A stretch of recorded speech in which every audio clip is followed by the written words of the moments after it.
కేంద్ర మంత్రి బండి సంజయ్ కుమారుడు బండి సాయి భగీరథ్ కేసులో పోలీసులు దర్యాప్తు ముమ్మరమైంది. మైనర్ బాలికపై వేధింపుల ఆరోపణలు ఎదుర్కొంటున్న భగీరథ్ ప్రస్తుతం పరారీలో ఉన్నట్లు దర్యాప్తు అధికారి వెల్లడించారు. గత 3 రోజులుగా ఆయన ఫోన్ స్విచ్ ఆఫ్ చేసి ఉండడంతో ఆచూకీ కోసం పోలీసులు గాలింపు చర్యలు చేపట్టారు.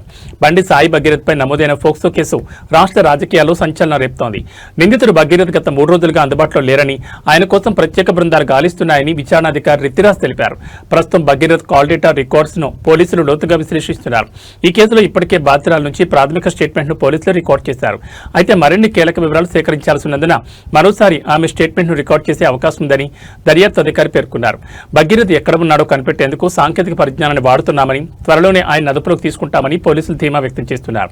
ఈ కేసు నీరుగార్చే ప్రయత్నం జరుగుతోందని ప్రతిపక్షాలు ఆరోపిస్తున్న నేపథ్యంలో పోలీసుల తదుపరి చర్యలు ఎలా ఉండబోతున్నాయన్నది ఆసక్తికరంగా మారింది. మన పేట్ బషీరాబాద్ పోలీస్ స్టేషన్లో ఒక ఎఫ్ఐఆర్ రిజిస్టర్ అయింది 684/2026.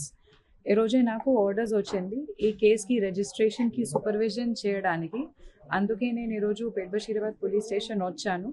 ఇప్పుడు మన ఏసీపీ గారుతోటి అండ్ ఎస్హెచ్ఓ గారుతోటి ఇప్పటివరకు కేసులో ఏమేమి ఇన్వెస్టిగేషన్ జరిగింది, ఇది 8th మన దగ్గర రిజిస్టర్ అయింది. ఇప్పుడు ఇప్పటివరకు ఏమేమి జరిగింది, ఇంకా ఏం చేయాలి ప్రాపర్గా ఇన్వెస్టిగేషన్ చేయడానికి అన్ని మేము డిస్కస్ చేశాము. ఒక ప్లాన్ ఆఫ్ యాక్షన్ డ్రాఫ్ట్ చేశాము. అదే ప్రకారంగా రేపు కూడా ఇది కంటిన్యూ అవుతుంది. విక్టిమ్ స్టేట్మెంట్ ఆల్రెడీ ఒకసారి రికార్డ్ అయింది, అది కూడా నేను చదివాను. ఇంకా ఫర్దర్గా మేము ఇంకా దీనిలో కొన్ని ఇన్ఫర్మేషన్ ఇంకా మనకు కావాలి. అందుకే మేము మళ్ళీ ఒకసారి ఆమెతోటి మాట్లాడతాం. ఇది మనకు అతను దొరికితే, అతనికి ఆఫెన్స్ ప్రూవ్ అయితే మేము ఖచ్చితంగా అరెస్ట్ చేస్తాం. ఒక పాక్సో కేసు మన దగ్గర రిజిస్టర్ అయింది.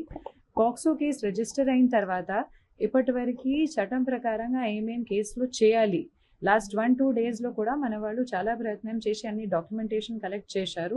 అక్యూజ్ గురించి కూడా మేము ఇప్పుడు ఇన్ఫర్మేషన్ సిడిఆర్ నుంచి మేము ప్రయత్నం చేస్తున్నాము. మనకు దొరికితే అతన్ని మేము ఖచ్చితంగా పట్టుకుంటాం. నా కోసం ఇది మన పోలీస్ స్టేషన్లో ఒక పాక్సో కేసు రిజిస్టర్ అయింది. ఇది విక్టిమ్కి ప్రాపర్గా జస్టిస్ ఇవ్వడానికి మన బాధ్యత ఉంది. కేస్ కంప్లైంట్లో ఏమేమి ఉంది అది అన్నీ వెరిఫై చేసి ప్రాపర్గా